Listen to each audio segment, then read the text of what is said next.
My beloved child, do you know that some doors are not shut by adversity at all, but are sealed tight by a single moment of weariness within you, when your breathing grows heavy, when your will feels drained? You may think leaving is the lightest way to lay the burden down, but I tell you the truth, many times, what you call letting go to find peace is exactly when grace is very near. Do not rush to step away from the place where I have set you just because you have not yet seen anything change. Some miracles do not arrive with thunder, but with the quiet staying of a heart that refuses to give up. I remember an old story, though few notice how deep it truly is. When the prophet Elijah had just come through a great victory over the prophets of Baal, he did not collapse because of defeat. He collapsed right after triumph. He was exhausted, afraid, and asked to die beneath the broom tree. Yet I did not accuse him, nor did I push him to rise at once. I let him sleep. I fed him. I gave him rest. And only when his soul had been soothed did I whisper, not in the great wind, not in the earthquake, but in a gentle, quiet voice. Do you see? There are moments when I do not need you to be stronger. I need you to stay long enough to be restored. I want you to understand this staying is not weakness, but a sign of maturity and faith. When you are still young, you easily walk away from anything that makes you uncomfortable. But as you grow in me, you learn to distinguish between what hurts you and what is shaping you. There are seasons where, if you leave too soon, you do not lose me. You lose the ability to see me working in silence. Staying is not stubbornly clinging to circumstances. It is choosing to stand still long enough for your heart to take root, so that your faith no longer depends on passing emotions, but on steady trust. The mature do not ask, "What do I see?" They ask, "What am I learning?" I want you to release a burden you have carried for far too long, the burden of having to fix everything by yourself. You think strength means never stopping, always pushing forward, always solving, always forcing your way through. But I tell you a truth that sounds upside down when stress takes the throne. Wisdom often walks away, so there are times I do not open a path immediately, but open a quiet space. I do not push you forward, I call you to pause. Rest is not running away. Rest is returning to the right place where you no longer try to be God in my place. When you are willing to be still, your mind is renewed, your heart grows clear again, and the decisions you make afterward no longer come from fear, but from trust. Today, I invite you to pause for a moment, to step back inwardly, and to look deeper into the real battle. It is not in the adversity, but in the reaction within you. If all you do is fight the situation, you will be worn out. But if you learn to stay, to keep peace, and to enter the restoration I have prepared, you will see that grace has never left you, simply lost sight of it amid the noise. My beloved child, staying is not a condition I set to test you. Staying is a gift for souls that are learning to grow. There are moments when your feelings will want to retreat, to cry out, to find the quickest exit from the sense of losing. Yet, child, there are lessons that only bloom when you choose to stand still, when you refuse to react immediately, and when you stay long enough for faith to take root. Staying is not stubbornly clinging to a door that is already closed. It is trusting that, if I have not closed it, then do not rush, for there are things you cannot see at once. There is quiet work I am doing behind the scenes, and if you give up too soon, you do not lose me, you lose the chance to see me moving. The world teaches you that strength is never stopping, constantly working, saving yourself. But, child, I did not create you to be a machine. I formed you with breath and love knows how to pause. When stress rushes in, have you noticed how easily you make the wrong decisions because your soul is tired? Your thoughts are unsettled, and you mistake that for wisdom. But no, it is the voice of fear. Let me teach you how to rest. Rest is not giving up, it is returning. Rest is an act of faith, trusting that I am still at work when you stop trying to control everything. And in that stillness, you will hear my voice more clearly than ever. I know the world is full of sparks, slander, pointless arguments, senseless insults. They are like glowing coals, waiting only for a gust of wind to become a fire. But, child, peace is not luck reserved for those who are naturally gentle. Peace is an intentional choice made by the one who has faith. When you choose not to answer provocation, when you choose not to argue just to prove something, when you keep your heart quiet amid the noise, in that moment you are declaring that your God is greater than every criticism. Peace does not make you weaker. It is a silent victory the enemy cannot destroy. When you keep peace, you keep your heart from falling, and that is part of the victory I want you to hold. So, child, today do not surrender to your emotions too quickly. Do not lock shut what I am opening. My grace has not left, it is only that you need to stand still long enough for it to touch you again. Stay. Rest. Be at peace, and you will see the greatest battle is within. But the greatest victory begins there as well. If you need me, I will be here. And if you stay, I will do the rest. My beloved child, there will be times when you feel nothing at all, no spark of inspiration, no trace of motivation, no tears left to cry, not even words left to pray. And in that moment, you may think you have hit the bottom, that surely I have nothing left for you either. But do you know, in the emptiest place, at the lowest point, I am still working. And staying then is not easy, it is a discipline found only in souls that are beginning to mature. No one grows in the bright, easy days.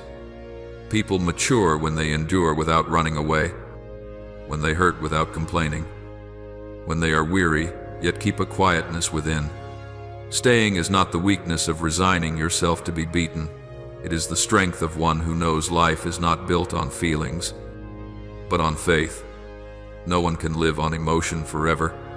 A day will come when emotion runs dry, and only the choice remains: will I trust, or will I stop? Many have thought that staying means being slow, indecisive, or easily wounded. But in truth, staying is when you refuse haste, refuse to be swept along by the current of instant reaction. Staying is choosing silence before you answer, choosing prayer before you respond, choosing to listen before you accuse. And that is not easy at all. It requires a will tempered through hardship. Once, in Scripture, I allowed a young man to be sold into slavery by his own brothers. Do you know who he was, Joseph? A pure and upright soul, gifted with dreams from me, yet crushed by jealousy and betrayal. He was thrown into a pit, sold to foreigners, falsely accused, imprisoned. No one stood beside him. No one defended him. No one knew he was innocent. And through the long years of being forgotten in the darkness of prison, Joseph did something few would even think to do. He stayed. He did not run, did not grow bitter, did not seek revenge, did not try to overthrow anything. He stayed in trust that I was still working, even when no one could see. And at the appointed time, I lifted him from prison to become ruler over all Egypt. And through him I saved his own people from famine. If Joseph had given up 1 year earlier, 1 month, or even 1 day, what do you think would have happened? I am not only testing your faithfulness, I am forming it. For you cannot step into what I have prepared while your heart is still fragile, still wavering, still easily shaken by passing emotions. You must learn to stand still. And that is the costly lesson of spiritual maturity. I know there are days you have cried out inside, Lord, do you see me? Do you hear me? Why do I pray? and nothing changes, and I have heard, I have seen, yet I do not rush to answer, because sometimes what I want to change is not the circumstance, but you. Think about it. If every time you grew weary, I immediately removed the burden, what would you learn? You would not learn perseverance. You would not know how to trust when you cannot see. You would not recognize that some miracles do not happen by changing everything around you, but by changing your heart in the midst of what does not change. And once you learn that, you will no longer be a weak believer living by feelings. You will become a warrior of the kingdom, one who knows how to wait, how to endure, how to trust, and how to stay until God completes what He began. People often quit right before the good arrives. The devil knows this, so he constantly tries to make you tired, make you doubt, make you believe there is nothing ahead. But, child, I say it again, the most dangerous thing is not weariness. It is allowing weariness to become a reason to walk away from grace. Are you tired? Be tired. I understand. But do not retreat.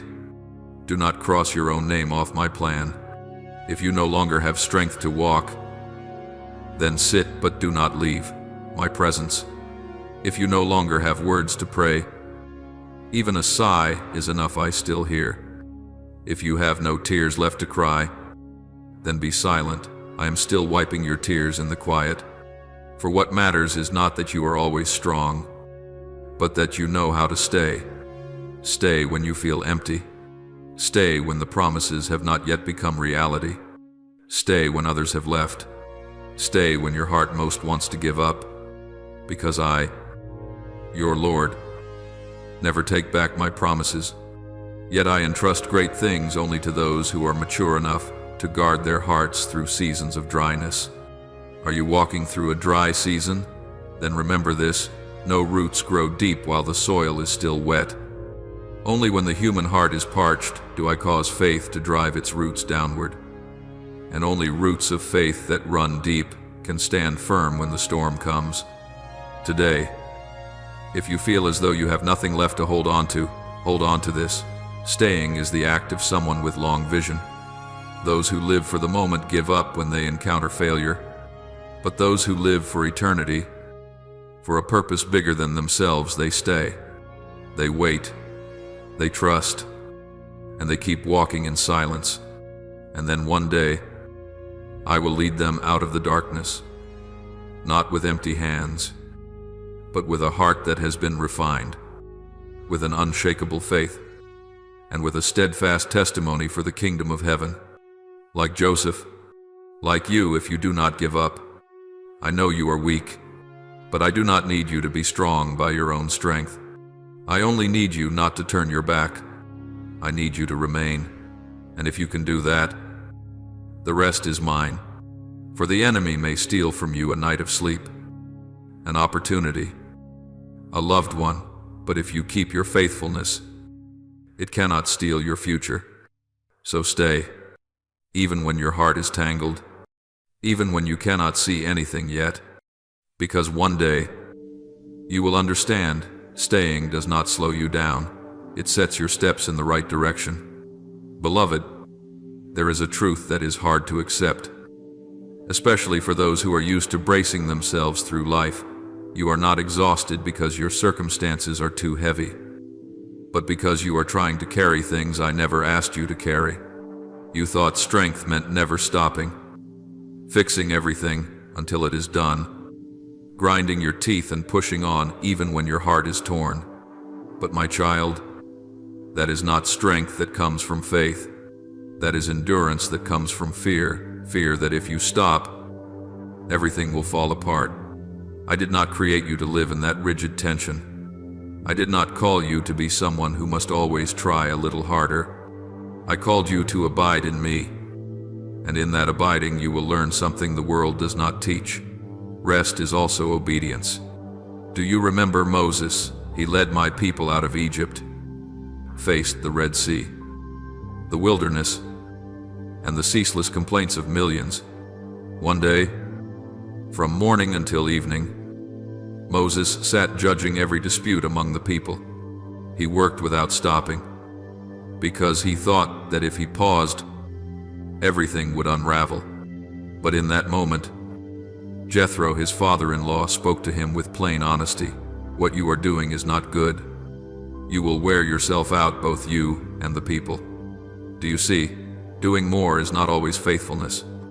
There are times when continuing is actually going against my will, and I used that counsel to teach Moses to delegate, to release, to rest, so he would not break along the way. But my child, you often do the opposite. When pressure rises, you grip tighter. When anxiety stirs, you try harder to control.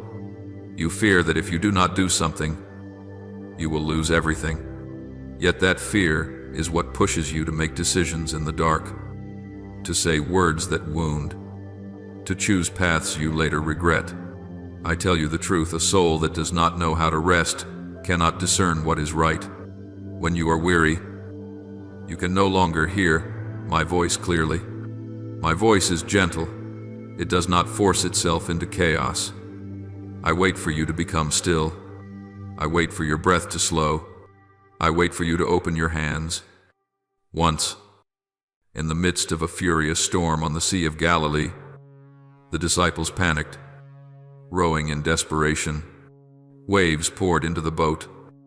The wind lashed hard, and they thought death was near. But what was I doing? I was sleeping, not because I was indifferent, but because I knew that storm had no authority to kill them. Have you ever wondered why I slept in the storm? Because I wanted to teach them and teach you that peace does not come from controlling the wind and waves. It comes from knowing who is in the boat. When the disciples woke me, I did not only calm the storm outside, I also asked them, "Why do you still have no faith?" Because I know that if you do not learn to rest in me, then even when the sea is quiet, your heart will still surge. You often ask me to rescue you, but rarely ask me to teach you how to rest. You ask for a way out, but not for a quiet heart. You want the storm to stop, yet you do not let me stop you first. And that is why many times I do not immediately change your circumstances, because I am inviting you back into stillness. Rest is not escape. Rest is handing the steering wheel back to me. When you rest, you are saying, "I am not God." And that is the most beautiful confession I can hear from you, my child. There are decisions made in exhaustion that can cost you for a long time. There are relationships shattered simply because you reacted before you had rested. There are doors that closed not because I refused to open them, but because you rushed in before you were healed. So I am not only the one who rescues you from danger, I am also the one who teaches you to stop before you become a danger to yourself. Look at David. Before he became king, he spent long years fleeing, hunted, betrayed. There were moments when he could have used his own strength to end Saul and bring that weary season to a close. But David did not do it. He waited. He rested in the promise. He refused to act out of human impatience, because he understood that if something comes without me, it will carry consequences he cannot bear. My child, rest does not waste your time. Rest keeps you from the wrong path. I know you fear being left behind. I know you worry that if you do not fight, others will pass you. But you do not need to race anyone. You only need to walk in the rhythm I have for you. And that rhythm always makes room for silence, for deep breath, for nights of sleep without anxiety. When you rest in me, you do not grow weaker. You are allowing me to strengthen you from within. You are letting your soul be healed before you take the next step. And when you rise after days of resting in me, you will be different, clearer, gentler, steadier. So if today your mind feels tangled, your heart feels heavy, your pulse quickens with worry, stop. Do not rush to fix everything. Do not rush to answer. Do not rush to decide. Rest not away from me. but in me, for I have never required you to save yourself. I only invite you to lay your burden down, so I can lift it with you. And when you learn this, you will understand. Rest is not a step backward, it is preparation for a journey that is wiser, deeper, and more enduring in my grace. Beloved, you once thought peace was something meant only for those with calm temperaments, for those born gentle and less troubled. You believed you could not keep peace because you are quick to react, because your spirit is easily stirred. But my child, peace is not a privilege reserved for a few. Peace is a choice, and it is a choice that requires faith. You may be strong, straightforward, full of inner fire, but if you do not learn to choose peace, you will always be drawn into battles that do not belong to you. Life will always bring people and situations that awaken in you feelings of injustice, offense, hurt, and every time you will stand at a crossroads, either react according to what is natural, or keep your heart steady because you trust that I am still reigning. Once, in the Old Testament, I allowed a woman named Miriam, Moses' sister, together with Aaron, to rebel against their own brother. They spoke against Moses and questioned the leadership I had given him. And Moses, the leader of millions, could have reacted, defended himself, used authority to silence that resistance. But do you know what he did? He remained silent, and I was the one who spoke on his behalf. My child, when you keep your peace, you are not silent because you are weak. You are quiet because you know who is fighting for you. Truth does not need you to shout to prove it. Reputation does not need you to risk yourself to protect it. If what you are doing is right in my eyes, then whatever the enemy says, whatever it slanders, whatever it spreads, it cannot overthrow what I am building in you. I know there are words that pierce like a knife. There are actions that leave your throat tight with swallowed pain. You want to speak, to strike back, to show that you are not easily pushed down. But my child, a moment of anger can burn down what I have spent years building, and the enemy knows this. It does not need to defeat you, it only needs you to lose control. It only needs to press the right weakness so you set your own heart on fire with a hot-tempered reaction. I do not call you to live according to the opinions of people. I call you to live according to my word. And my word is always gentle yet full of power. My word does not come from impulsive emotions, but from a heart soaked in stillness and reverence. Have you noticed, in all the miracles I ever did, never once did I act in haste. Not once was I swept away by the emotions of the crowd. Even when people wanted to stone the woman caught in adultery, I did not shout. I did not argue. I bent down and wrote on the ground a slow, quiet act in the middle of chaos. And then, with just one sentence, "Let any one of you who is without sin be the first to throw a stone." Everyone left, with nothing more to say. Do you see, peace has the power to silence even the harshest mouths. You cannot stop others from attacking you, but you can choose not to let them attack your heart. You cannot avoid every rumor, every betrayal, every bitter misunderstanding, but you can choose how to respond. Either you hold on to anger, or you hold on to peace. When you choose to guard your peace, you are not losing. You are winning a battle that only you and I truly see. It is the inner battle, where pride pushes you to fight back, but faith whispers to you, "Stand still and see the salvation of the Lord." Sometimes, what steals your peace is not other people, but the voice inside you, those questions that keep circling. What if they don't understand me? If I don't explain? What will people think? If I stay silent? Does that mean I'm weak, my child? I did not call you to live chasing after approval. I called you to live in my presence, and in that presence, you will know that quietness does not make you weaker, It makes you more steadfast than ever. People often say that silence is golden, but in me, peace is also a weapon. It keeps you from falling into traps. It helps you see clearly the true nature of others without being deceived by appearances. It protects you from wrong decisions, from words that wound, and from actions that do not flow from love. There are times when keeping your peace is the greatest act of faith. When you choose not to retaliate, not to judge, not to react in haste, that is the moment you place your heart in my hands. And I will act. I will defend you. I will deliver you. Not in the way you imagine, but in the way I know is best for you, my child. Peace is not an accident. It is the fruit of a life anchored in my word. When you learn my word, you do more than know what is right and wrong. You learn when to speak and when to be silent. You learn what is worth speaking up for, and what you should leave in my hands. One day, you will look back and see it was not because you were so wise that everything worked out. It was because you kept your peace, and that peace kept you from many things that could have harmed you.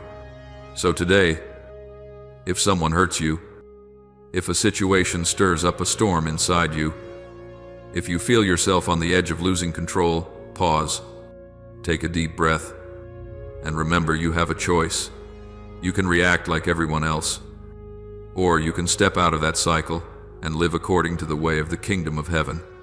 Because you do not belong to this world, you belong to me, and those who belong to me will live in peace, even in a world full of turmoil. My beloved child, perhaps one of the greatest misunderstandings people carry about me is the image of me as a harsh judge, always holding a scale to measure every mistake, ready to punish anyone who stumbles. But my child, if I were only righteous and not rich in mercy, not one person could stand before me. My love does not ignore sin, but it does not crush the person either. That love does not lull you to sleep with flattering, sugary words, but it will never extinguish a heart that truly repents. Remember this when I discipline you. I do not do it to punish you, I do it to bring you back. No loving father stands by and watches his child run into a fire. No mother who loves her child would simply watch as that child drinks poison out of respect for their freedom. In the same way, I love you enough to warn you, enough to cut away what is killing your soul, even when you have not yet seen it for what it is. In the story of King Manasseh, you can see this. He was one of the most wicked kings of Judah. He rebuilt false altars, worshipped foreign gods, even brought idols into the holy temple. He led the people astray and did evil in the eyes of the Lord, more than the nations had done before. And then I allowed him to be captured, bound with hooks, and led away in humiliation. But in that lowest place in captivity, alone, stripped of his throne and his honor, Manasseh humbled himself before me. He truly repented and cried out to me, and I heard him. I brought him back to Jerusalem, restored his throne, and he spent the rest of his life tearing down the idols he himself had once raised. Do you see, I do not abandon the lost. I look for ways to bring them home, but only when your heart humbles itself. When you recognize what is wrong and turn back, will you see that grace is not only forgiveness, but restoration? My beloved child, sin does not surprise me. I know human nature. I know there will be times when you are weak, when you fall, when you choose what is wrong. But what I desire is not a religious mask of perfection. What I desire is a heart that truly wants to return. Maybe you are living in a wrong habit, in an unhealthy relationship, in a way of thinking that is slowly eating away at the character and faith you once had. Maybe you keep telling yourself, I'm not worth coming back anymore. But my child, repentance is not a sentence. Repentance is the way home. I do not label you by your past. I see you through the lens of your potential to be restored, through the light I placed in you from the very beginning. All you need to do is come back and step into the truth, not to be condemned, but to be rescued. I do not want you to live in shame, but I also will not let you live comfortably with your sin, because I love you too much to let you drift along in what is killing your soul. Do not deceive yourself by saying everything is fine if you are walking far from me. Waking up is the first step into grace. And when you are honest with yourself, when you look straight at the life you are living and say, Lord, I was wrong in that very moment, the gates of heaven open wide again. I do not use a whip to drag you back. I use a love that is gentle yet unshakable. That love will call you home. It will stir your heart every night. It will make sin lose its sweetness. It will remind you, you do not belong here. This road is not meant for you. You can run away from everyone, but you cannot outrun my voice in your heart. And you know that. When the prodigal son in the parable had burned through his inheritance, lived in debauchery, and ended up feeding pigs, what brought him home was not shame, it was remembering his father. He remembered that he had once been a son, and I, the father in that story, did not wait until he reached the doorstep to decide whether to forgive him. I ran to him, embraced him, clothed him in new garments, placed a ring on his finger, and threw a feast in his honor. My child, I am doing the same with you. You may think you are not worthy, but do not look at your worthiness, look at my willingness. Grace is not a reward for the perfect. Grace is help for those who know they cannot stand up on their own. And when you step out of the shadows, when you become honest, when you choose to leave your old patterns, to walk away from toxic influences, to refuse a double life that is more than just coming back, it is rebuilding. I will not only wipe away the stains inside you, I will clothe you in new robes. I will give you a voice, a place, and an influence you never imagined. But all of this begins with one thing, the decision to return. So today, my child, stop tormenting yourself. Stop hiding your sins in dark corners. I already know everything, and I still call you my child. I still love you. I am still waiting. I am still holding open the door of restoration. My love does not indulge sin, but it does not crush the fragile heart. And if you will step into the light, I will not reopen your past, I will rewrite your future. My beloved child, you often see your life as a short stretch of road, as a tangle of days spent struggling with daily needs, failures, trials, and complicated relationships around you. You think that if you can just get through today, if you can stand firm today, if you don't collapse today, that is enough.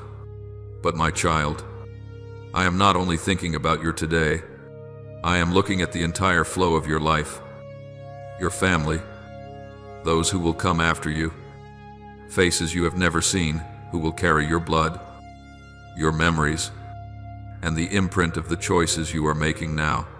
The blessing I have for you is not limited to a single lifetime. It is like a seed. You may think you are only sowing something very small, just a prayer, one act of forgiveness, one decision to refuse sin, one quiet step of faithfulness when no one sees. But you do not realize that this seed, when placed in my hands, will grow far beyond anything you can imagine. Once, Paul looked at a young man named Timothy.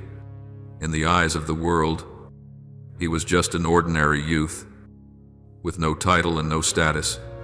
But Paul told him that a sincere faith lived in him. The same faith that first lived in his grandmother Lois and in his mother Eunice. Do you see, faith does not appear out of nowhere. It flows from one generation to the next, like an underground stream that I myself faithfully sustain. That grandmother, that mother, may have been nothing more than unnamed women faces no one remembers. Names no one calls. They may have simply prayed quietly in the night, taught their children a few verses of scripture, lived a simple life of faithfulness and loyalty, never standing out. Yet it was their hidden love and steadfast faith that became the foundation for Timothy to become a servant of mine, carrying my word to many souls. My child, blessing is not always dazzling, grand, or immediate. Often it is woven through slow and humble things, a father lowering his voice in front of his child so as not to crush the child's spirit, a mother choosing to kneel in prayer instead of releasing curses, a child deciding not to walk again the wrong road of the previous generation. Those small things, when placed in my hands, become a legacy. You may be growing up in a family full of cracks, quarrels, wounds, debt, injustice, violence, indifference, words that tear the heart. You may think, my home is already like this. I'm just trying to survive. What blessing could there be for the next generation? But my child, I am not asking you to keep repeating the old story, even if you begin from a tangled, broken foundation. I can still use you to start a new story. Do you remember Rahab? The woman in Jericho, in the eyes of the world, she was a sinner, living in the shadows, without honor. Yet when I brought Israel to surround Jericho, Rahab chose to trust me. She hid the spies and dared to place her very life into my hands. And do you know what happened? Her house was spared. Her whole family was rescued from death. And not only that, Rahab became part of the lineage that would lead to the Savior himself. A woman despised, a decision full of faith. And from there, a stream of blessing flowing through many generations. Do you see, I do not demand that you be perfect, and I do not demand that your family look beautiful. I am only seeking one who dares to believe and dares to step out of the old cycle, one who dares to say, Lord, I am weary of the wounds repeating in my home.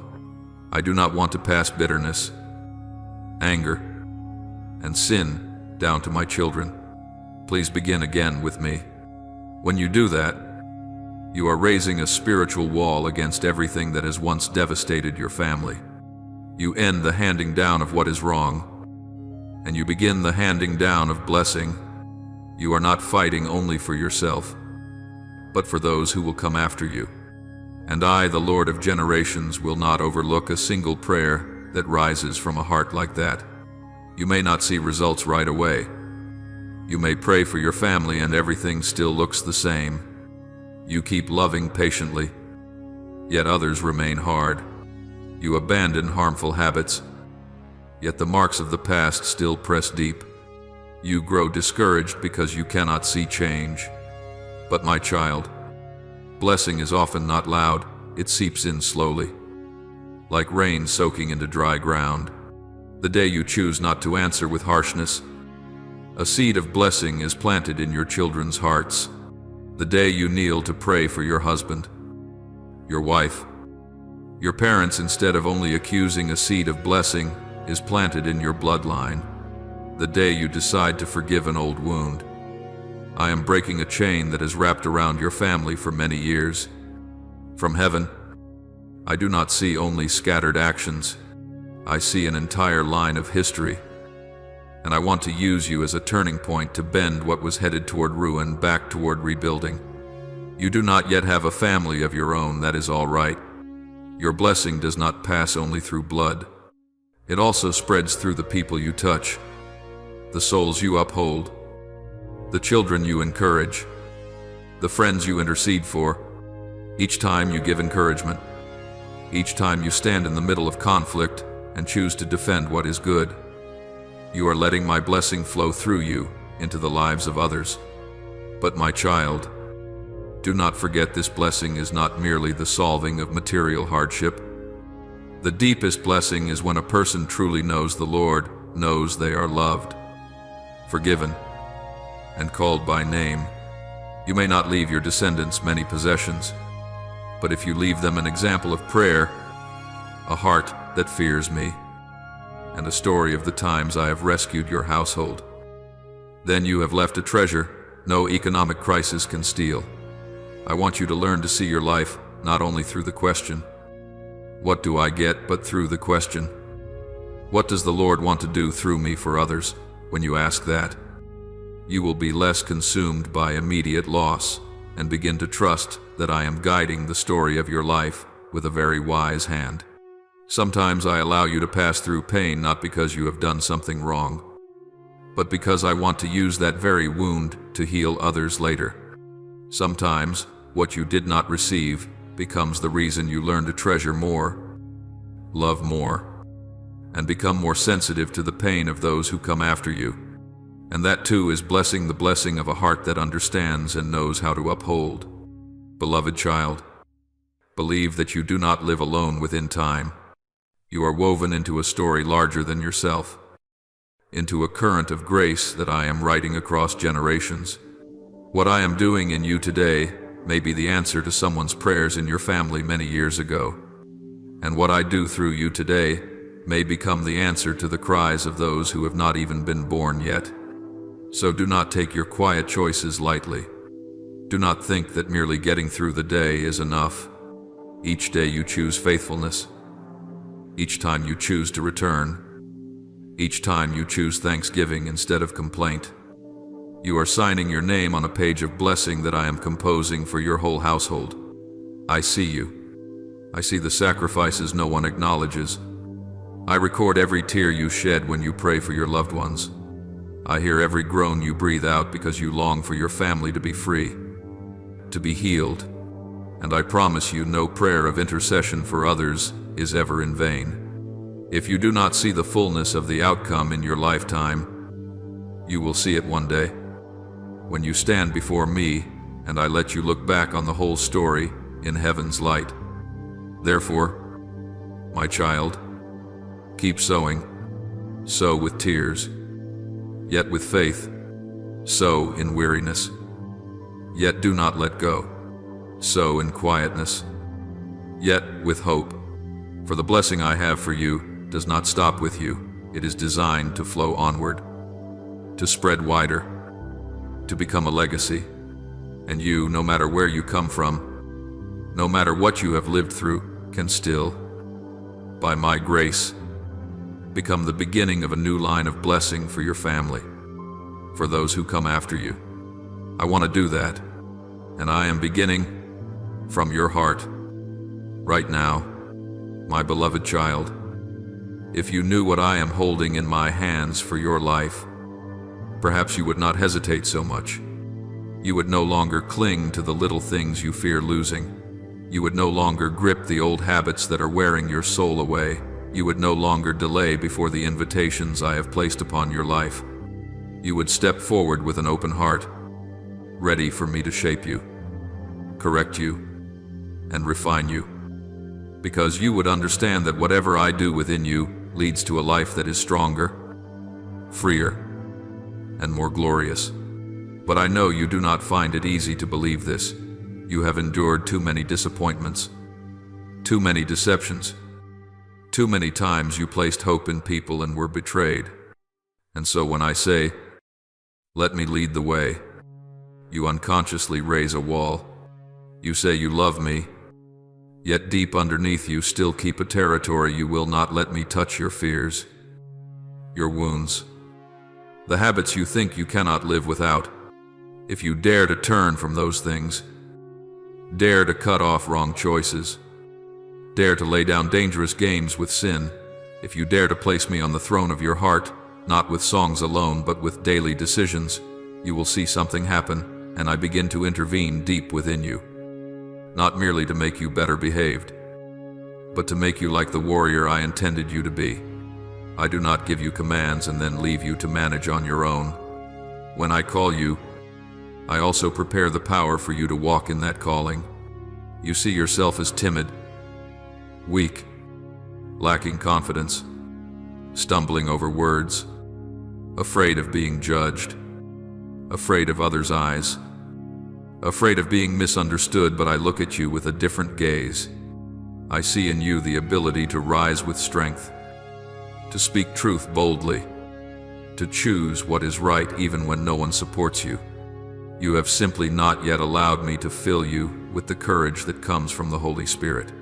When you are willing to open your heart, willing to loosen your grip on what you are clinging to, I will enter and touch the parts you thought could never change. I will gradually undo your timidity, peel away layers of fear, heal the wounds that make you always feel less than others, and in their place I will form a heart that is firm and steady, a heart that knows to whom it belongs. I do not promise you that from the day you open your heart to me, life will become smooth, but I promise that from that moment, you will no longer tremble before the storms as you once did. A strange strength not born of personality or effort, but coming from me, will begin to ignite within you. You will start to realize that you are not as easily panicked as before, not as easily crushed by a few judgments, not as quick to run whenever adversity appears, not because you have become cold, but because you have learned that your victory does not begin when circumstances are favorable. It begins when you surrender to me. Your victory over today's trial begins at the moment you decide, I will not run anymore. I will stand with you, even if I still tremble. I will choose to believe, choose to obey, choose to cling to your word. You may feel as though you are fighting alone, but in reality the fiercest battle has had its outcome decided long ago. On the cross, I declared victory. Darkness, sin, and judgment have all been defeated. You are not fighting to see whether you can win. You are walking the path of one who has already been placed on the side of victory. Still, you must step forward. You must take hold of what has been prepared for you. That is why I invite you, trust me, not only with fleeting feelings, but with a quiet steadfastness. Come to me in prayer, not as a numb ritual repeated without life, but as a living conversation between you and the one who understands you more than you understand yourself. When you plead with a trusting heart, when you take my word as your support, you are holding in your hands the only sword that can sever the lies that have bound you for so long. Every verse of Scripture you etch into your heart, every promise you repeat in the stillness of the night, becomes a strike against fear, against doubt, against the voices in your mind insisting you will never get better. When you meditate on my word, you are not merely memorizing a text. You are letting truth soak into your thoughts, reshaping how you see yourself, others, and even your circumstances. My word within you is like a steadfast lamp. Though the wind may howl outside, it still lights the path ahead enough for you to take one more step, and then another. Your eyes will tend to look around, to compare, to envy, to judge, to wonder why this person receives what you do not, why someone else has ease while you struggle. But I want to train you to see differently, to look straight toward the reward I have promised, not merely a fleeting measure of success in this life, but everlasting glory where every tear is wiped away, every unfinished story is completed, and every hardship endured for my sake is remembered. When you fix your gaze there, you will know what is worth sacrificing, what is worth leaving behind, and what is worth fighting for. Petty matters will take up less room in your heart. Attacks will no longer have the power to knock you off course. You begin to live like one running toward the finish line, not like one wandering through the days. I have placed within you gifts, abilities, and distinct qualities that are unlike anyone else's. You may think there is nothing special about you, but I have not made anyone redundant. The question is whether you will dare to use what I have given you wholeheartedly, or whether you will keep burying it out of fear, fear of being wrong, fear of judgment, fear of not measuring up. When you begin to use your gifts, whether speaking, writing, serving, comforting, listening, supporting, or simply showing up faithfully beside someone, you are joining a quiet yet very real battle. Every selfless act of love is a blow against selfishness and coldness. Every time you speak truth with grace, you strike at deception. Every time you choose what is right when no one praises you, you declare that you do not live to impress, but to please me. Do not think your battle is only about what can be seen: money, work, relationships, health. Behind these things lies a spiritual depth where intentions, motives, thoughts, fears, faith, jealousy, forgiveness are constantly contending. I want you to understand that you are not punching at the air. Each day you wake up, you step into an invisible battlefield. Small temptations, passing thoughts, choices that seem harmless. These are places where you either make room for darkness or make room for me. This struggle is not imagination. It is more real than what you can touch, because it determines who you will become. There are people around you who consider themselves wise. They maneuver in every way, calculating, scheming, digging pits for others to fall into. They think that is victory. Yet, strangely enough, within the whirlpool they create, they themselves slip, bound by their own deceit, living in constant unease, always suspicious, always afraid of paying the price. But I do not call you to live by tricks or calculations. I call you to walk straight toward the eye of the storm, where truth is tested, where faith must be revealed, where you cannot pretend. Entering the eye of the storm is not throwing yourself into foolishness. It is choosing to face directly what you usually avoid: your deepest fear, an unhealed wound, a loneliness no one knows, hidden habits you still conceal, toxic relationships you have not dared to cut off. I want you to stop circling, stop running around the issue, stop acting as if nothing is there. Step straight into it with me. Let me walk with you through those fierce layers of wind. When you dare to stand in the midst of the storm of your life, not with empty hands, but gripping my word, with faith that trembles yet is true, with a heart that no longer wants to compromise, you become like a warrior driving the sword of faith into the ground, marking the place and saying, "Here, I will not run anymore. Here, I stand." And when you raise high the banner that belongs to me, not a banner of pride, but a banner of surrender, heaven and earth both know which side you have chosen. I do not abandon the one who carries my banner on the battlefield. There will be moments when the storm still roars and lashes your face, when your prayers have not yet been answered the way you hoped, when nothing outside seems to have changed. Yet deep within, a change has already begun. Panic is replaced by a calm you cannot fully explain. Weariness is replaced by a quiet hope that is persistent. You are no longer tossed about by every gust of wind. You begin to realize the storm may continue, but it no longer occupies your center. The rhythm in your heart begins to align with mine, not with the shifting turbulence of life. Then a time will come without you knowing exactly when that you realize the storm has eased. No commotion, no fireworks, just an ordinary morning when you wake up and discover you are no longer being choked by the old dread. A conversation happens and you do not react the way you used to. A familiar situation returns, but this time you respond with peace and wisdom.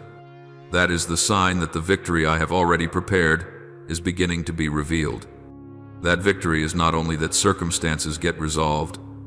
That victory is first of all that you are being transformed. You are no longer a runaway, but one who stands firm. You are no longer a permanent victim of circumstances, but a witness of my grace in the midst of them. You come out of the storm not as someone left in ruins, but as someone who knows me more deeply, knows yourself more truly, and understands the real meaning of the battle you are part of. My child, All of this begins with a choice that seems very small, opening your heart to me, turning your back on sin, making me your priority, allowing me to shape you. From that choice, I build within you the heart of a victor, not a loud victory, but a quiet and enduring one, not a victory to boast before the world, but a victory to stand steady before me.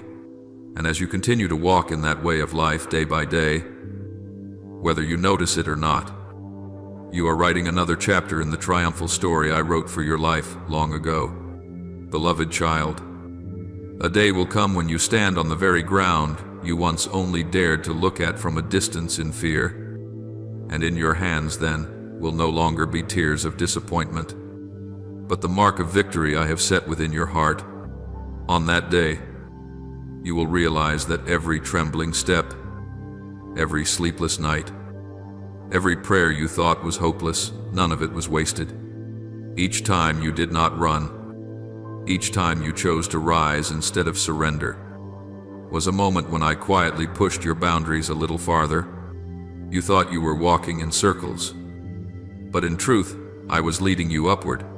When you look back, you will see you are no longer where you once were, but standing higher, steadier, deeper, and your heart will be marked by victories known only to you and me, and you will set foot upon the land that was once a wound, a shame, a failure, and you will be like one who plants my banner there, whispering to yourself, "This used to be where I fell, now it has become the place where I belong wholly to the Lord." I allow you to face hardships not to push you into misery, but to open for you a new territory in the Spirit, a place you once could not understand or reach, because you had not yet passed through the refining fire. You do not go alone. You do not fight alone, and you are never thrown into battle only to be abandoned. I know exactly what I am doing, and I do not send you into the storm to become prey for the destroyer. I send you into the issue with peace, because even before you saw it, I was already standing there, waiting for you. You do not belong to panic. You belong to me, and I am Lord over both the battlefield and your heart. There are times you ask, why would God let me enter this? Why doesn't He spare me the friction, the criticism, the losses, my child? If I removed every difficulty from your life, you would live like a child with no backbone, only happy when the sky is clear, collapsing the moment storms arrive. I love you too much to raise you in such weakness. I allow trials to come, but I go with you into them, and I watch every boundary. The enemy may roar, but it cannot cross the line I have set. It may intimidate, but it cannot destroy the destiny I have written for you. Each time you tremble before what you fear most and still choose to cling to me, I cover you with a protection that is invisible, yet utterly real. Often you cannot see it, but my angels are encamped around you, standing between you and the hidden schemes that would devour you. Without me, you would have shattered long ago. If I loosened my hand for even a moment, you would not be standing here to hear these words. So do not let fear deceive you into forgetting that you are surrounded more than you realize. You have made it to today not because you are skilled at hiding pain, not because you are stronger than everyone else, and not because you know how to calculate the long road ahead. The deeper reason is this: I have lifted you up countless times without you knowing it. There were falls that should have crushed you, yet I placed my hand upon your heart so that faith would not go out completely. There were moments you were exhausted and wanted to quit, but the moment you sighed and whispered my name, I heard you at once. I am not limited to the words you can speak aloud. I hear even the cries buried in your heart, the cries you yourself cannot put into words. You said, "Lord, I can't bear it anymore." And you thought I would rebuke your weakness. But in truth, the moment you admitted you could no longer bear it was the moment you stepped out of the illusion that you could carry everything alone. When you released the thought, "I have to do it all," You finally make room for me to do my part. You think you are still walking on your own feet. But if you could see with spiritual eyes, you would know how many times I carried you across sinking sand. In that place, if you struggled on your own, you would sink deeper, but whenever you stopped and let me pull you, you were brought out of danger. Do you remember the days when your heart felt as though it was sinking? Everything ahead was tangled. Behind you was a past full of scratches, and beside you there seemed to be no one who truly understood. You felt that if one more blow came, you would collapse completely. I saw it all. I did not turn my face away. I came near to you not with thunder, but with a very gentle touch, a verse of scripture suddenly rising in your memory. An old song you heard as a child. A message from someone arriving at the exact right time. Or simply a comfort you could not explain, filling your heart in the dark. That was not coincidence. That was my hand. I pulled you away from thoughts that were leading you toward despair. I lifted you from the urge to let everything go. I held you when you no longer had strength to stand. And then you made it through one more day. You opened your eyes to one more morning. You are still alive, even when you once thought you could not continue. That is the proof that I have not left you. You can look back and sigh, Lord, I still have so many problems. Why isn't everything fixed yet? But look more closely. Many things you once thought would kill you have only become hard chapters you have already passed through. And now they are behind you. Fears that once ruled you no longer have the same power. The insults that once locked you in the prison of shame no longer hold you the way they did at first.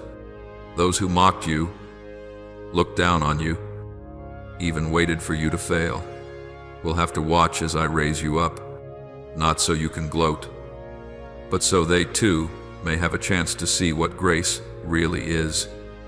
I will silence those who ridicule you, not by crushing them, but by turning you, the one they despised, into a living testimony that I can turn things around. Turn tears into laughter, and wastelands into gardens. No one has the right to place a final full stop on your story except me. No gossip, no accusation. No curse is strong enough to stop my hand when I decide to bless. Whatever belongs to you in my plan will come to you at the right time, and no power can steal it. Right now, you may be in the middle of the story, not the beginning anymore, but not yet at the ending. You are tired of waiting, confused because you still cannot see a way out, and tempted to think that maybe everything I have said is only theory. I understand that. I do not blame you for being weary, but I want you to know this: it is precisely in this long, uncomfortable middle that I am clothing your life with my protection. I am covering your soul with a holy mantle, unseen by human eyes, but clearly recognized by every power of darkness. They know who you belong to. They know there is a hedge around you they cannot casually cross. I place an invisible shield in front of you, not so that you will never be hurt, but so that what could have destroyed you will only be able to wound you for a moment and then pass, leaving in you a deeper faith. Disappointments that seem like the end will only turn into bends in the road, not bottomless pits with no way out. I send my angels to encamp around you. This is not a fairy tale, but spiritual reality. When you are on the road, when you sleep, when you are alone facing dark thoughts, seductive whispers that sound sweet, or quick but dirty escapes, heavenly warriors are standing guard. There are doors that look very promising from the outside but are filled with traps within. I have closed those doors. Even though you once wondered, why didn't things go my way? There are relationships you clung to until you were exhausted, but I allowed them to crack so that you would be protected from being slowly devoured. There were moments when you wanted to compromise just to lessen the pain, but I made your heart restless so that you would not sell your soul for a little counterfeit peace. One day, you will look back on all of this and be thankful, because right in the middle of the things you could not understand, I was quietly keeping your future safe in my hands. You often think your future lies in the hands of those with more power, people who can sign a decision, open or close an opportunity, come into your life or walk away from it. But my child, none of them is the sovereign over the deepest part of your life.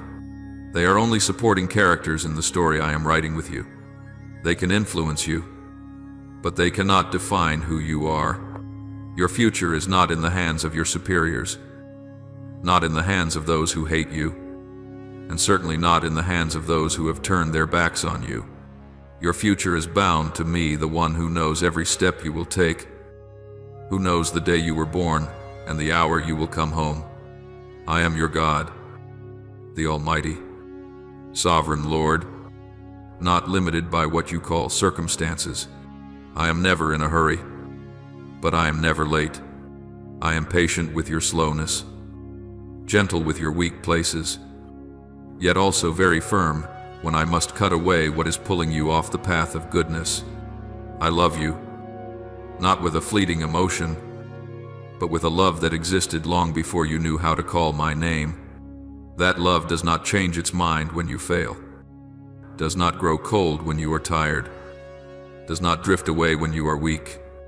It patiently waits for you to grow, to let go of your illusions, to stop trying to prove that you are worthy in order to be loved, and finally to accept the truth that you are loved because I am love. I will faithfully lead you through every season, the season of sowing, the season of tears, the season of drought, the season of confusion, to bring you into the season of harvest, the season of restoration, the season of understanding that everything I have allowed to happen is working together for your eternal good. My will does not always match your wishes, but it is always better than your wishes, and I will finish what I have begun. No power can break the plan I have sealed over your life. As long as you do not turn your back and agree with the lies, keep going, not in confidence in yourself, but in the assurance that, even when I am weak, the Lord is strong. Even when I tremble, His hand is steady. Even when I cannot see, His will is still being done. One day, when every storm has faded into a distant echo, you will stand in the place I promised. Look back on days that once seemed meaningless, and you will whisper, Lord, thank you for not letting me walk alone. Thank you for keeping your word, even when I doubted. Thank you for protecting, sheltering, and guiding my life in a way that only you could. And I, as I have always done, will smile at you and say, I was there the whole time. Today I want you to answer me with your heart, not just with your lips. Whisper to me, no matter what people say, no matter how the world's opinions shift, I still choose to trust my Lord. I want to hear those words from the very depths of your heart, not because I need to be comforted, but because when you confess this way, your own soul will be set free.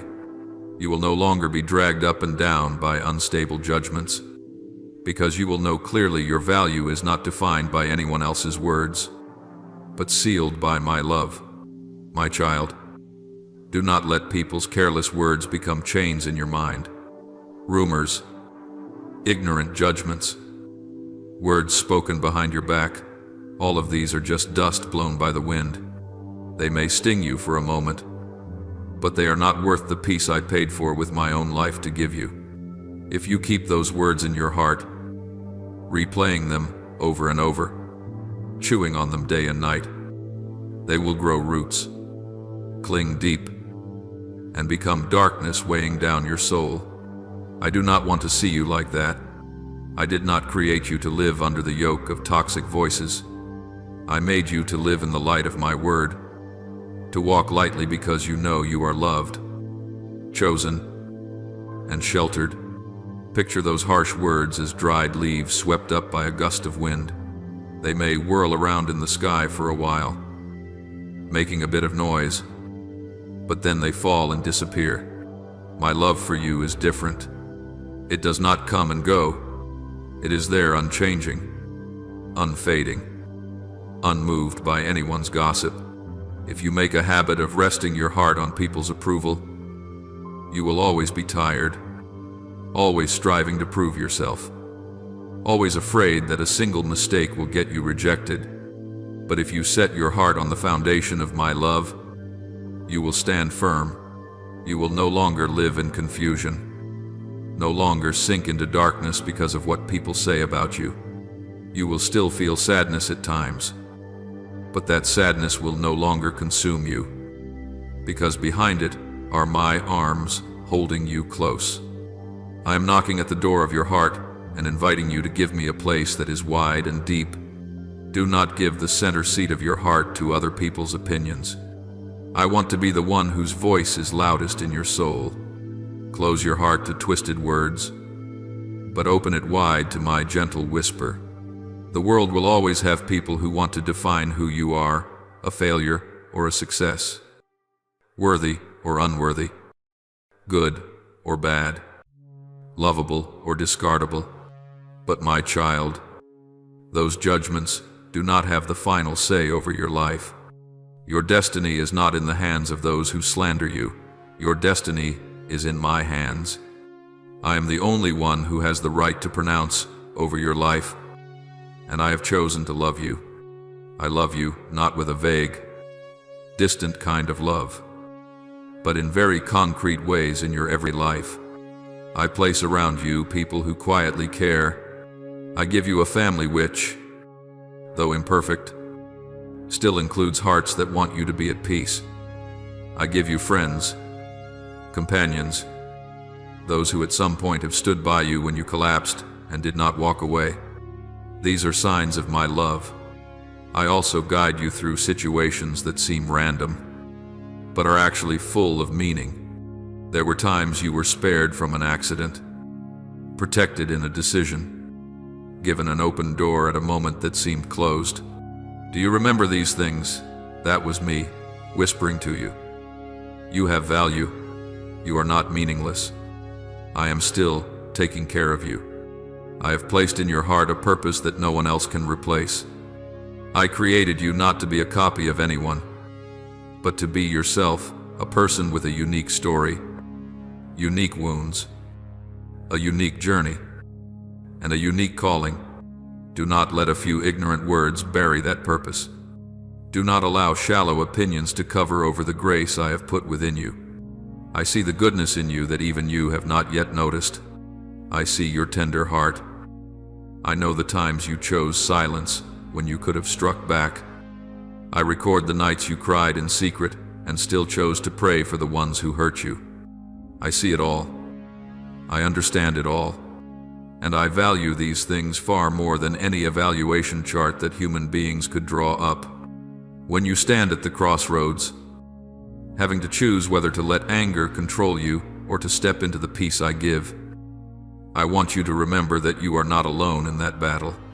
I am standing beside you.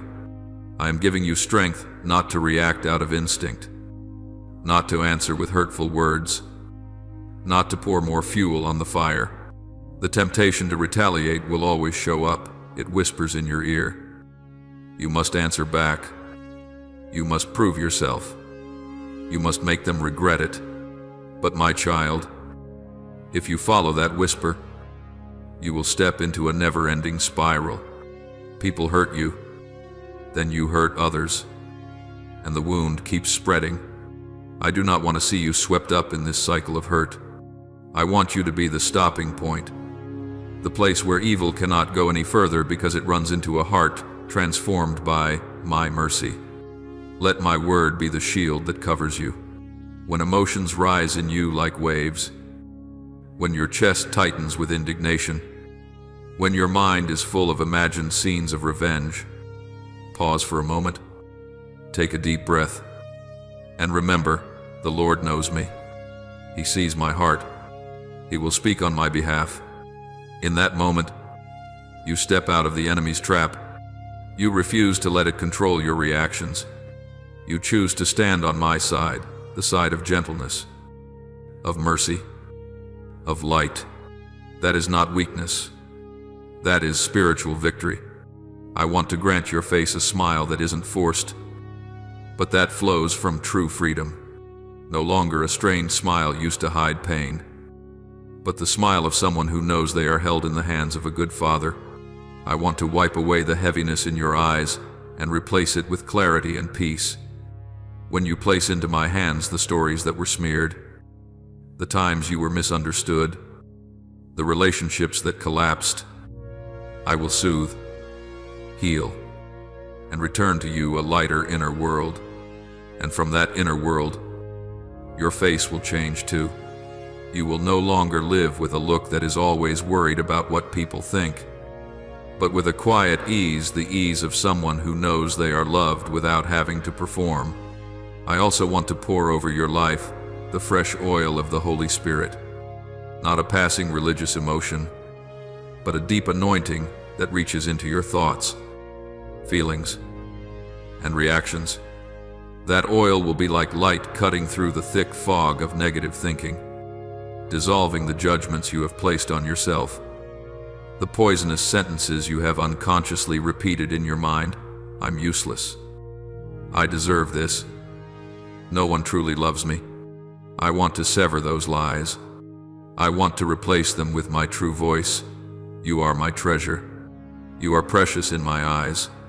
You are loved not because you are perfect, but because you belong to me. When the oil of the Holy Spirit flows over your life, your mind will no longer be clouded by tangled, heavy thoughts. You will begin to discern what voice comes from me and what voice comes from fear and old wounds. You will have fewer sleepless nights turning over other people's words and more quiet hours sitting in my presence, so your heart can soften again, so your mind can rest. I do not promise that from now on no one will ever speak ill of you or misunderstand you, but I promise that if you keep holding on to me, those things will no longer have the power to shatter your soul. My child, gather up every rumor, every criticism, every mocking word you have been storing in your heart for so long, and lay them at my feet. Tell me, I don't want to live under the shadow of these words anymore. I want to live under the shadow of your wings. Then step out of that dark corner. Lift your head and look at me. I do not look at you with judgment. I look at you with the eyes of a father who has waited a long time for you to stop believing the noise outside and return to trust his gentle calling. From today, if you are willing, I will lead you into a different way of living, not chasing praise, not dying little by little from criticism, but living for me, living before my face, living by my breath. When you feel weak, I will steady you. When you are wounded, I will bind you up. When you are tired of explaining yourself, I will remind you that you no longer need to prove your worth, because I have decided that you are worth my love, worth my keeping, worth walking with to the very end.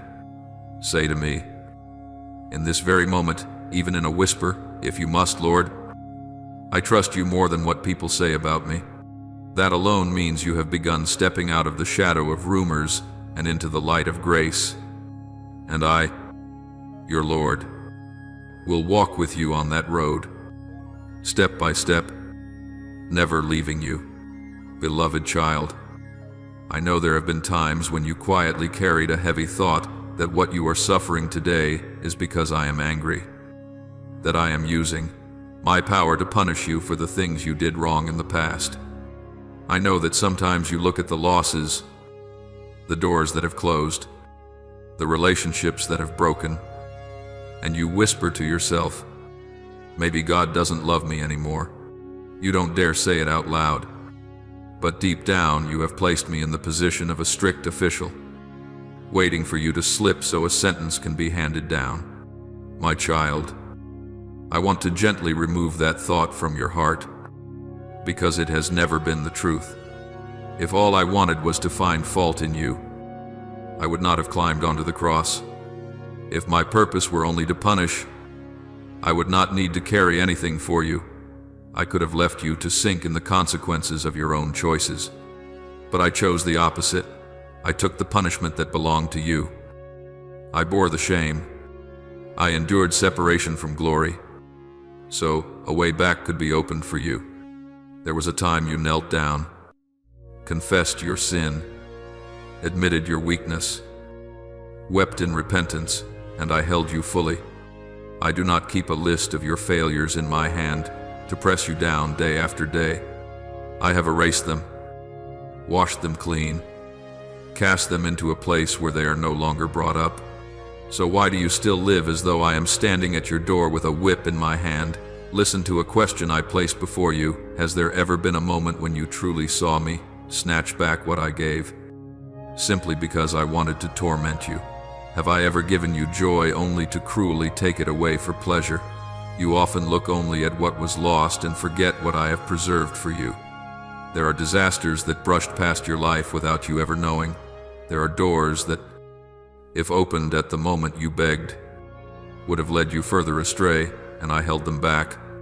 You call that loss. But in reality, there were times I was rescuing you by saying no to what you thought was a blessing. I do not deceive you, nor do I scheme to harm you. I am not one who gives and then takes back to satisfy himself. I am the one who let his hands be nailed on the cross, so innocent blood could pour out to the very last drop for you. I willingly stepped into the deepest place of pain a human can bear, so you would no longer live haunted by the thought that God is merely waiting to strike you down. A love that was crucified for you does not turn back to curse you. A Savior who chose to die in your place has no interest in pushing you into despair. Some of the pain you carry is the natural result of wrong choices, of toxic environments, of people hurting one another, of a world broken by sin. The consequences are real. The wounds are real. The tears are real. But do not use that to conclude that I am the source of every ruin.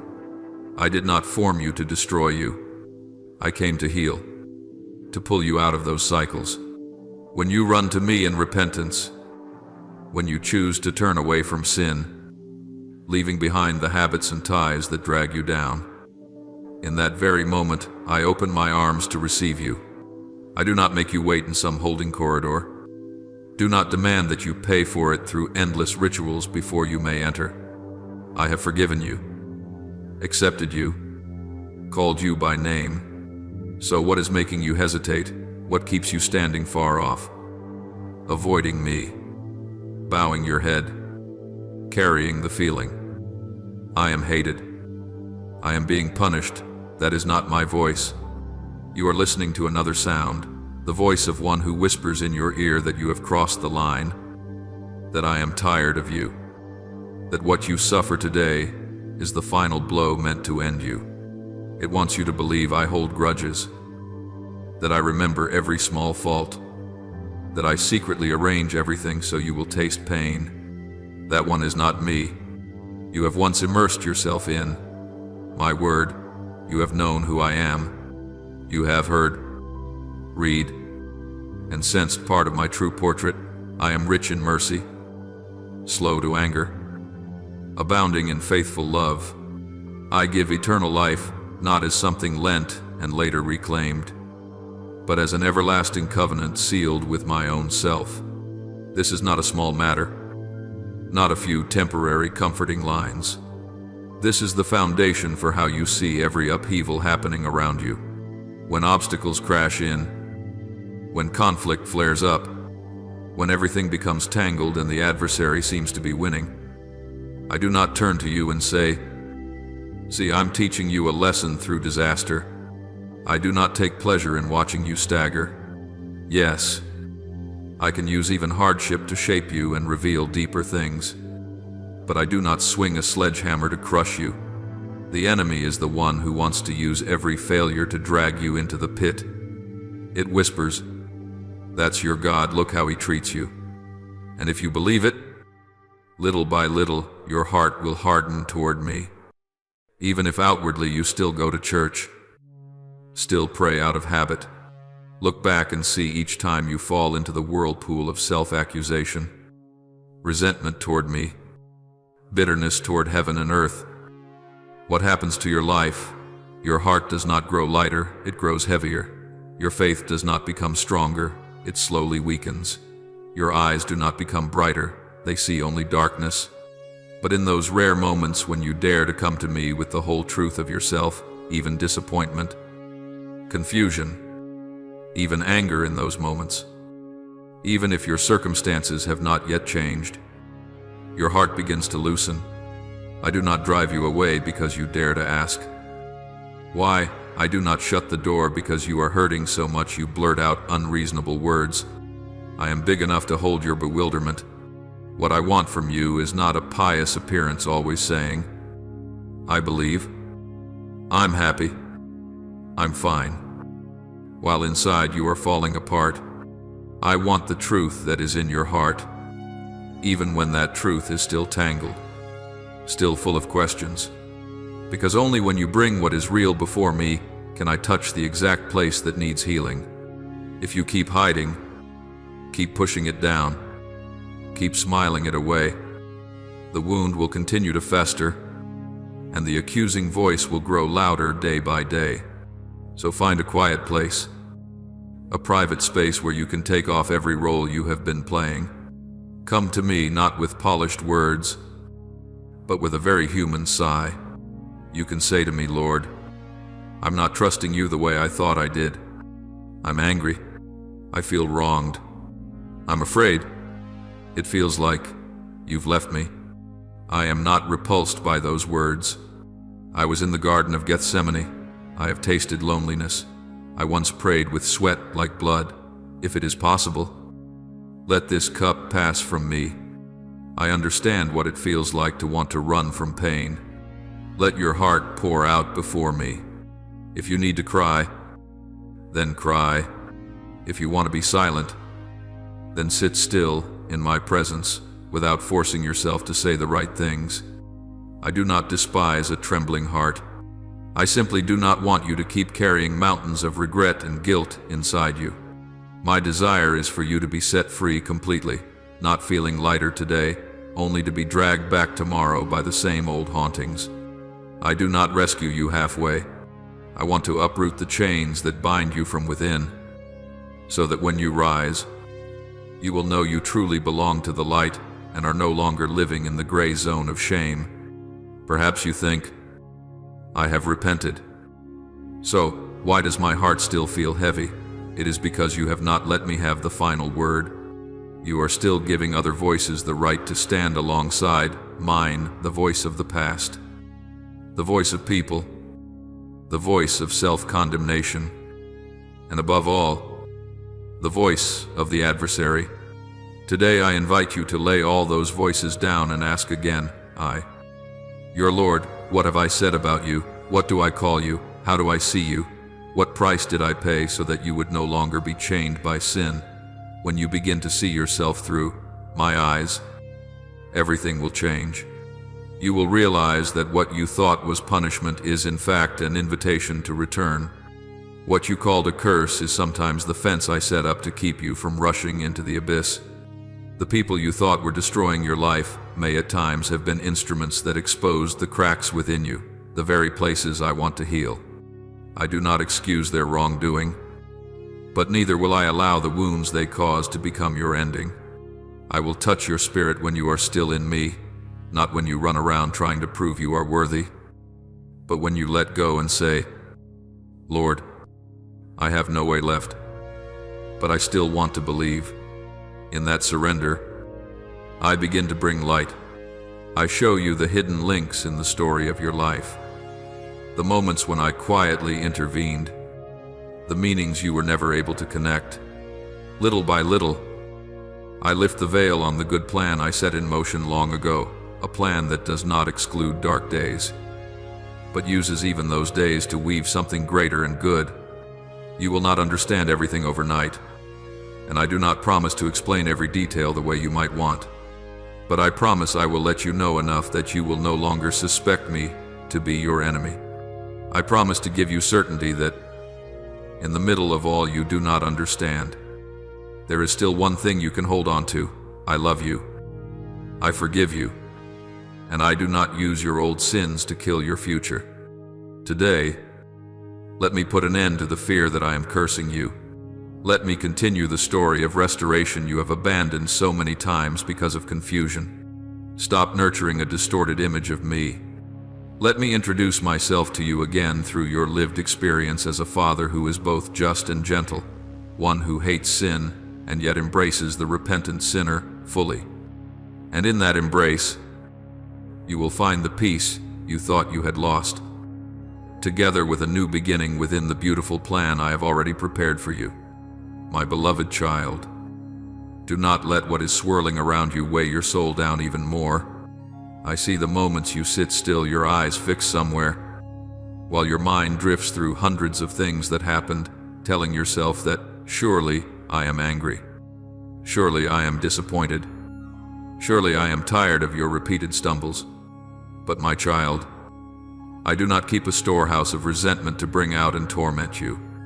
I take no pleasure in watching you punish yourself, condemn yourself, lock yourself inside an emotional prison you built with your own hands. I do not need your despairing sighs as some kind of payment. What I want is for you to understand my heart, so that one day your trust in me will no longer be shaken by storms or by anyone's words. I want to draw you close enough that even while dawn is still dim, when others are still asleep, I can whisper to you, I long for mornings at daybreak when you wake not only to manage a new day, but also to hear me speak to you about what lies deep in my heart for you. In those quiet hours, I want to let you taste a portion of my glory, so your spirit is touched by something beyond the limits of the mind.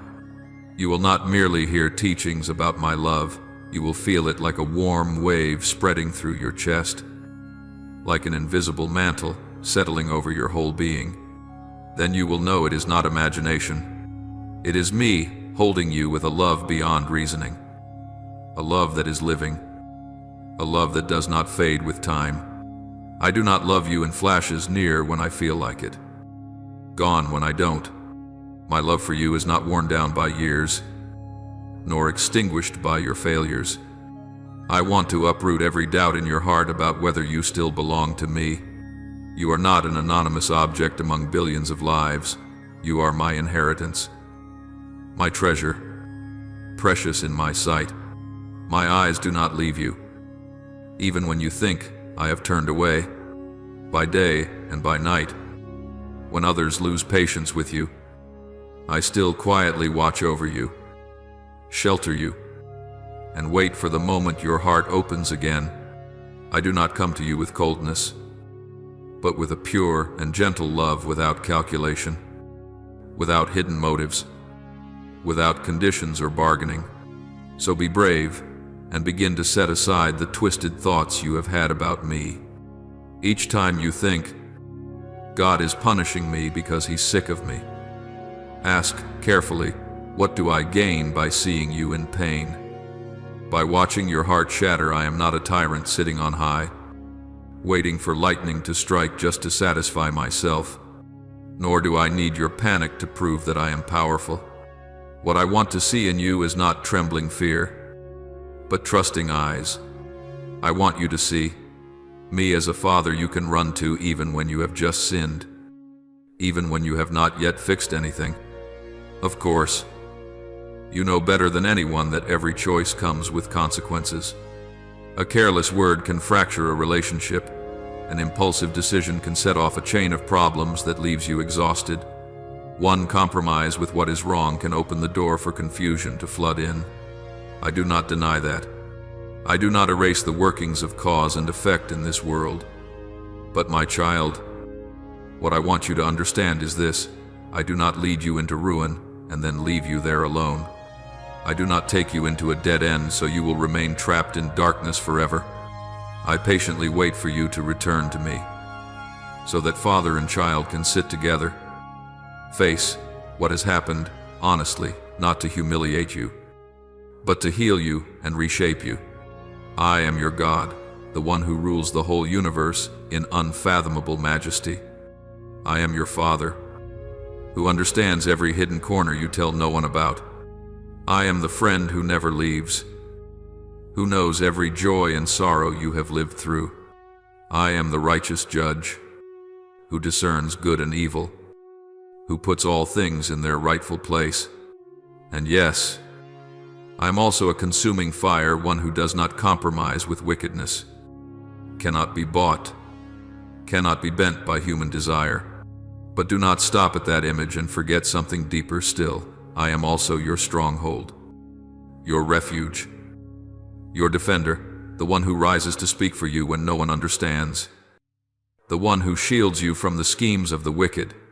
My righteousness and my protection are not separated, precisely because I am righteous. I stand with those who truly turn back to me. In my hands remain the marks, indelible proof of the price paid for your soul. The cross is not merely a distant event, it is the everlasting evidence that your debt of sin has been paid with my very life. You no longer have to live as a sinner, waiting for a final sentence. You are invited into the position of a redeemed child, received, claimed, loved. Even if on this earth there are still consequences you must face because of yesterday's choices, in the middle of hearings, responsibilities, and repairs, I am still there to uphold your spirit, to pull your soul back from the abyss of despair. I do not leave you to walk through your season of making things right by yourself. What I desire from those bitter experiences is this: that you learn, and that you live differently. I want you to wake up, to recognize what slowly robbed you of inward purity, what led you to hurt others and wound yourself. I do not want you to escape trouble and then stop there, only to return to the old orbit a few years later. I want to see you choose another path, a way of life that does not injure the people beside you, does not despise the truth, does not treat holiness lightly. I want you to stop at the edge of the cliff, turn your back on what pulls you away from me, and take new steps in the light, even if that first step is trembling and slow.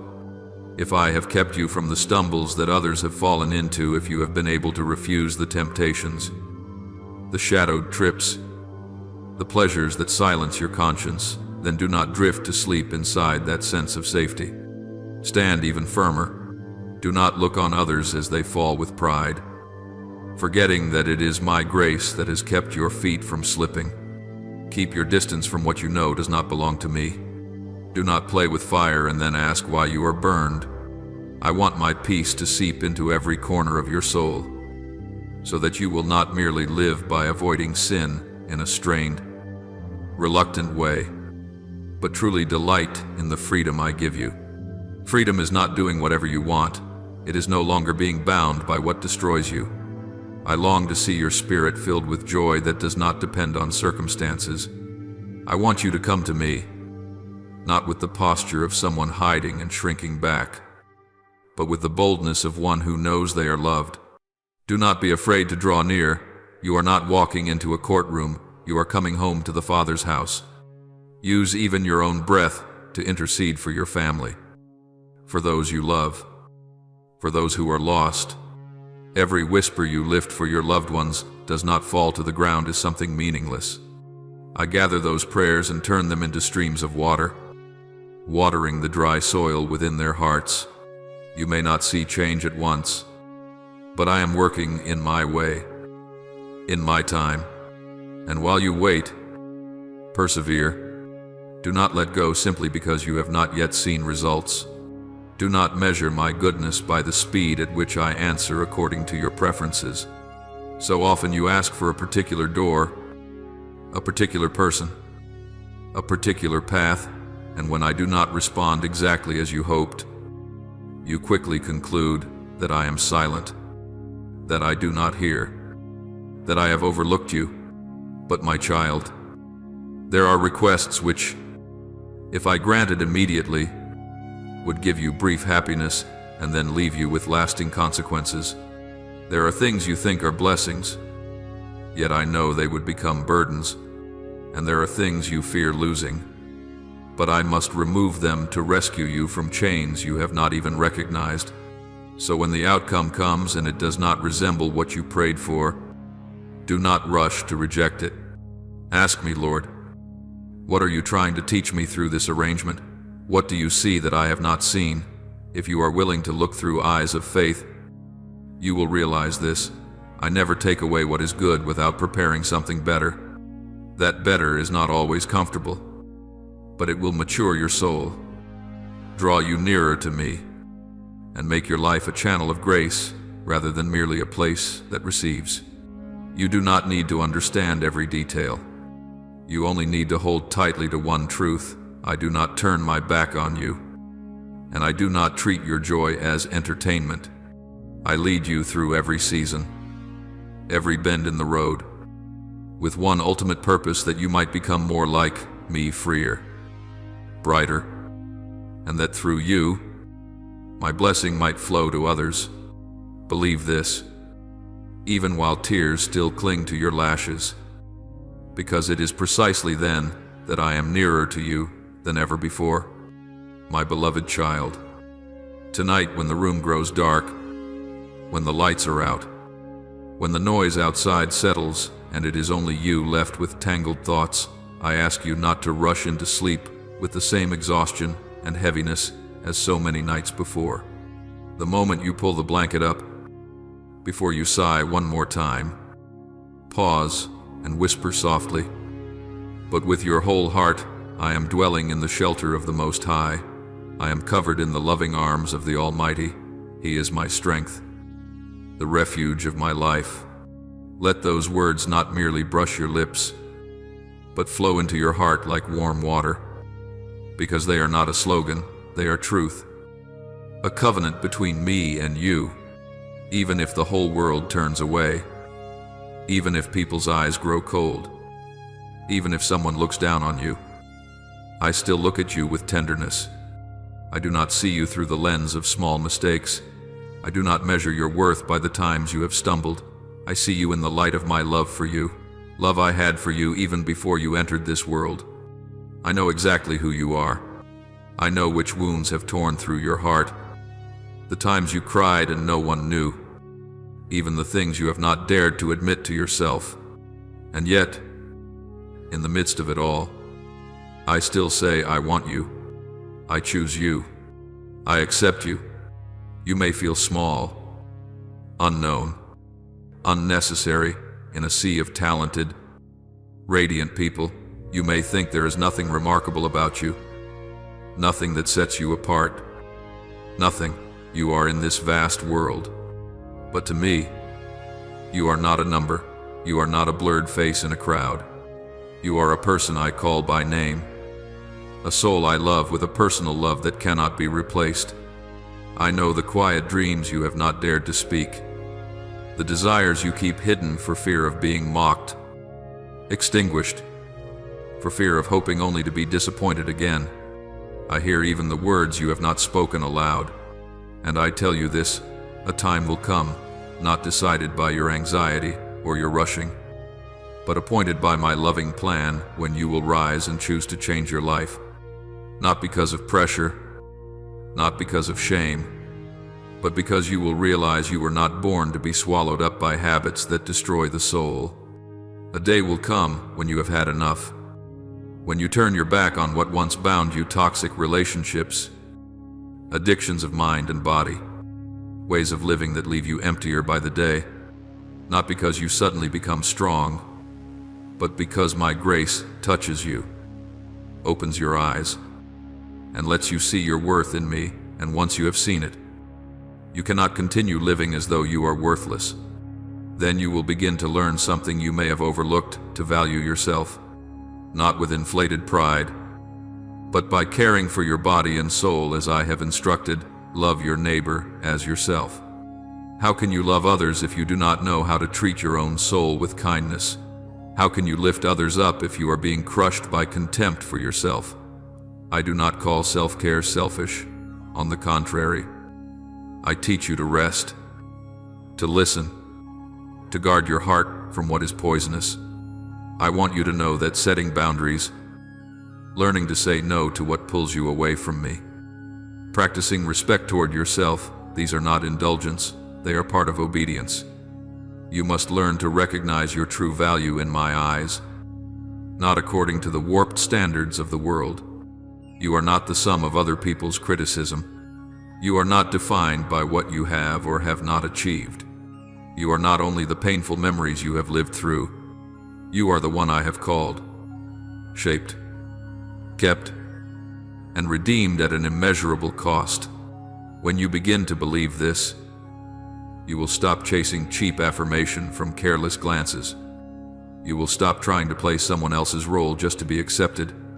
Little by little, you will dare to live honestly.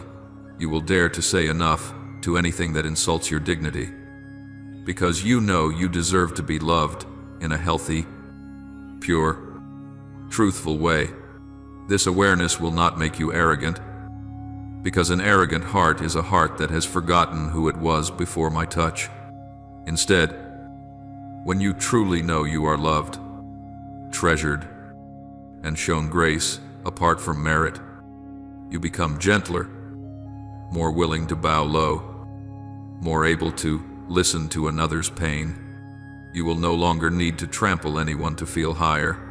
You will be able to embrace others in their shortcomings, because you understand the feeling of weakness, of being wounded, of being lost, and yet you will no longer allow anyone to crush your soul, because you know you belong to me, and you guard that dignity as a gift. I want to give you a heart soft enough to tremble at broken lives, yet firm enough not to sink into their darkness, a heart that knows compassion without belittling itself, empathy without losing the path I have set for you. As you step into this rhythm, you will gradually learn to receive the blessings and gifts I pour out without pushing them away with feelings of unworthiness. Many times I draw near with good opportunities, wide open doors, healthy relationships, chances for you to grow in your abilities, and yet you reject them in your heart. Because deep down you believe I don't deserve this. You step aside for others, not because of true humility, but because you have believed a lie for too long that you are always less, lower, worse, and that the best thing is to move out of the way. My child, I do not give grace because you are perfect. I do not offer opportunities because you never make mistakes. I do not hand out blessings as rewards for those without blemish. Every good thing I give because I love, because I choose, because I have a plan. I see all your foolish moments. I am not blind to your wrong choices. I know the hidden corners you do not want anyone to see. But I also see in you what you have never recognized: endurance, compassion, quiet perseverance, the ability to lift others with simple words, small faithfulness the world never notices. I see a sprout of life in the ashes. I see a faint light in a corner you thought had gone dark. And because I see both your weakness and your potential, my grace is truly grace. I reach out not after you have cleaned yourself up, but while you are still stained, and I choose to gather you into my arms. The blessings I give you flow from who I am. I am kind, slow to anger, abundant in grace, rich in mercy. I do not distribute goodness by calculating merit and fault the way people do. If I did, you would have nothing to receive. But I give because I am who I am, and that is your hope. So I ask you now, do you believe what I am telling you? Not merely believing with the mind, nodding and then returning to the same old life. I am asking your heart, the place where you truly decide who you are, what you deserve, and how you will respond to me. Sit with this. Do not scroll past it. Do not let these words slip by like countless reminders you have heard before. Take a pen or open a note on your phone and write honestly what you believe about me and what you believe about yourself. Tell me the hidden fears, the areas where doubt still lives, Lord. Here I still don't dare believe you truly love me. Speak it to me, write down what you know is true but have not yet lived. The dreams you abandoned because you assumed you could not. I want to read those lines as I would read a letter from you. Because your words are not only for you to see, they help you face your own heart and reveal the corners that need my light. And as you write, as you tell, as you lay yourself open before me, you will sense something begin to shift. Sorrow feels named. Shame loosens. Burdens grow lighter. That is when seeds of faith and a renewed spirit begin to take root, not blind optimism, but a steady hope anchored in the one who does not change. I want to see a new posture in you instead of replaying verdicts against yourself all day. You learn to speak words that align with the truth I have spoken. Instead of seeing yourself only as a victim of circumstances, you recognize you carry the life of God within you. Instead of staring only at failure, you learn gratitude for the times I have kept you, even when you did not notice. Work with me in this journey. I give you living words, and you speak them, write them, meditate on them, receive them in faith.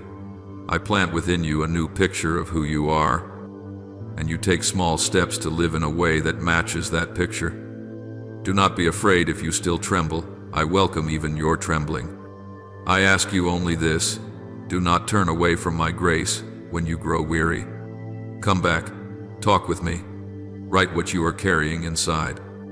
I am there, listening, patient, always ready to lead you forward, little by little, until you can see yourself with eyes closer to mine, not eyes of contempt or inflated pride, but the eyes of someone who knows they are loved, forgiven, called, and sent out in the boundless grace of their Lord. My little child in my heart, first of all, be at peace about this. I do not sit high above frowning at you, and I am not waiting for you to stumble so I can blame or condemn you. On the contrary, long before you knew how to call my name, I had already leaned down to look at you with a love that has no fences and no borders. There are days when you think that I have gone far away, that I am silent because I am tired of you. But the truth is that in every weary breath you take, I am still surrounding you, still guarding you, still holding you close to my heart in a way your natural eyes cannot see. You do not have to try to become a better version of yourself in order to be loved by me, right in the middle of your mess, your weakness, your lack and flaws. I have already called you by name and placed you in my arms. The words I have spoken over your life are never empty, casual phrases. Every promise I give carries life and power. It does not fade with time, nor is it buried by circumstances. If up to this very moment you still have not seen the things you hope for, that does not mean I have changed my mind, nor does it mean you have been removed from my plan. Under this sky, everything I do has a precise time, like a seed that only sprouts in its season, like dawn that only breaks when the night has been long enough. You want everything to happen right now so your heart can feel lighter, but I see beyond a day, a month, a year. I see the entire journey. I see how your soul needs to be set in order and to grow before the blessing comes, so that the blessing itself does not become a burden to you. That is why I'm teaching you to wait with a heart that knows I do not forget you, and I do not forget a single promise spoken over you. I'm preparing you for something even you cannot yet imagine. There will come a moment, sooner than you think, when your heart will overflow with joy in a way you cannot picture right now. Then you will no longer be able to stay silent. You will want to tell it, to write it down, to proclaim it to yourself and to others. I still trust the Lord, even though there were days when it seemed impossible to believe. But I am not waiting for that day to start rejoicing, even now. When you choose to whisper a small, simple phrase, I trust you, while nothing around you has changed. Heaven is already listening and rejoicing, because that is genuine faith, faith that does not rest on feelings or on immediate visible results, but on my faithful nature. Do not let fear dominate every conversation inside your heart anymore. You look toward the future and see question marks. What will happen with my work? Which door will open? Will I be capable enough? Will I be left behind? Will I be rejected? You calculate many possibilities and then imagine the worst scenarios, and your heart tightens in anxiety. You watch the news. You listen to the words of the world. You look at your circumstances, and the inner space of your heart gradually gets filled up with voices that oppose the truth I have spoken. But my child, pause for a moment and let this truth sink deep. I am not a vague idea or a religious concept. I am the living answer to every confusion inside you. I know you worry about tomorrow, but I am already standing in that tomorrow, arranging everything in the best way for your salvation and your future. I hear your sighs about your job, your career path, about doors that seem about to close. I see the nights when you toss and turn because you are afraid of losing what you are holding on to. And while those negative voices are building a wall to imprison your mind, I am still standing right in the middle of that chaos, speaking to you clearly. Do not be afraid. Do not fear those who seem to have the power to decide your life. Do not fear judgmental looks, harsh gossip, hidden schemes designed to discourage you. They may string words together to stab at your reputation. They may twist the story to damage your image. They may arrange the setting so that you look like the loser. But they cannot touch the core that I am holding in my hand, your soul, and the plan I have written for your life. What they can damage is only the surface. What I am building is the foundation. When you stand on the side of truth, you do not need to use tricks or revenge. My power surpasses every force you can see, and I am not silent in the face of anything that rises up against the good work I have begun in you. So instead of wearing yourself out running around to defend yourself, I invite you to another place, a quiet place where only you and I remain. Find for yourself a small corner. It does not need to be a solemn church or a special space. Just a place where you can sit down, put your phone aside, turn down the noise, and close your eyes. You do not need to prepare a long prayer or arrange polished words. I do not measure you by how smooth your speech is. What I desire is an open heart and a silence that knows how to listen.